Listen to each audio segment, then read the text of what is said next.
നമസ്കാരം, രുചികളുടെ ലോകത്തിലേക്ക് എല്ലാവർക്കും ഒരിക്കൽ കൂടി സ്വാഗതം.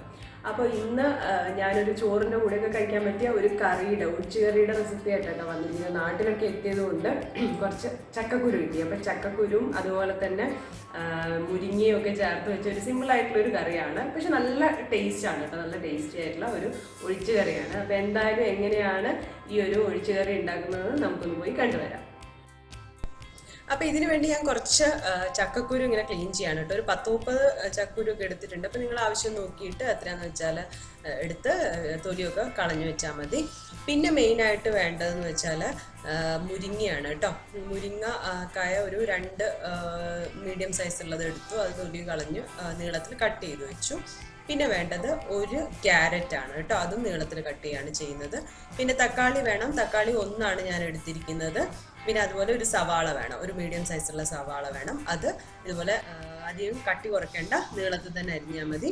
പിന്നെ 1-2 പച്ചമുളക് നമുക്ക് എരിവിനനുസരിച്ചിട്ട് എടുക്കാം.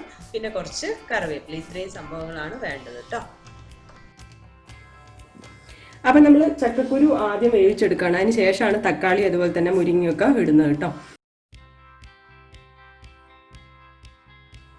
വന്നപ്പോൾ ഞാൻ അതിലോട്ട് മുരിങ്ങ അതുപോലെ തന്നെ കറിവേപ്പില, പിന്നെന്താ പച്ചമുളക്, ക്യാരറ്റ്, തക്കാളി എല്ലാം ഇട്ട് കൊടുക്കുകയാണ് കേട്ടോ. എല്ലാം ഇട്ട് അതുപോലെ തന്നെ സവാള ഇടുന്നുണ്ട്. അപ്പോൾ സവാളയും കൂടി ഇട്ട് പിന്നെ ഇനി നമുക്ക് വേണ്ട പൊടികൾ ചേർക്കാം. ഇതിനൊക്കെ ആവശ്യമായിട്ടുള്ള ഉപ്പിടാം.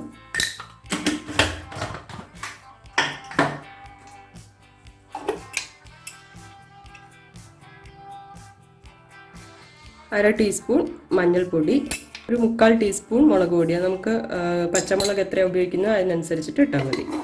ഇതിലോട്ട് കുറച്ച് വെള്ളം ഒഴിച്ചു കൊടുക്കാം. സ്റ്റൗ ഓൺ ചെയ്തിട്ട് ഇത് ഒന്ന് വേവിച്ചെടുക്കാം. അധികം വെന്തുടയണ്ട, ഒരു വിസിൽ തന്നെ മതിയായിരിക്കും.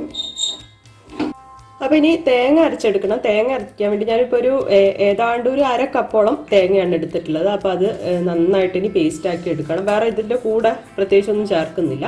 പിന്നെ ഞാൻ അരച്ചെടുക്കട്ടെ.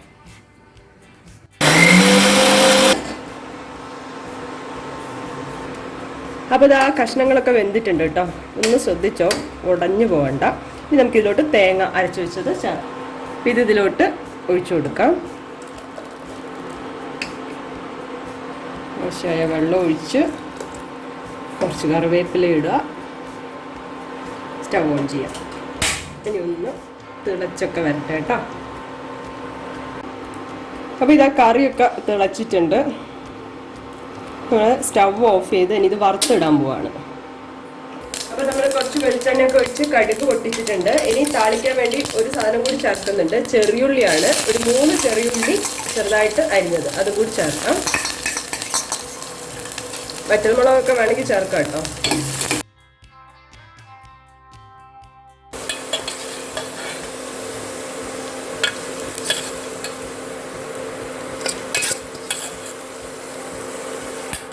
അപ്പോൾ നമ്മുടെ ചക്കക്കുരു കറി ഇവിടെ റെഡി ആയിട്ടുണ്ട്. ഇനി നമുക്കത് ചോറിൻ്റെ കൂടെ കൂട്ടി അങ്ങ് കഴിക്കാം.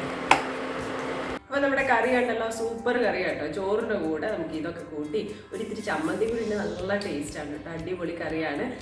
അപ്പോൾ എന്തായാലും ഇപ്പം ചക്കക്കുരുവൊക്കെ എല്ലാവരും എടുത്തു വെച്ചൊരു സമയമായതുകൊണ്ട് തന്നെ നമുക്ക് മാറ്റി മാറ്റി ഓരോന്ന് ഉണ്ടാക്കി നോക്കുന്ന കൂട്ടത്തിൽ ഈ ഒരു കറിയും കൂടി ട്രൈ ചെയ്യാവുന്നതാണ്. അപ്പോൾ എല്ലാവരും എന്തായാലും ഉണ്ടാക്കി നോക്കുക. എന്നിട്ട് എങ്ങനെയുണ്ടെന്ന് ഫീഡ്ബാക്ക് ഒക്കെ എന്നെ കമൻസ് ആയിട്ട് അറിയിക്കുക. പുതിയൊരു വീഡിയോ കാണുന്നവരെ ബൈ.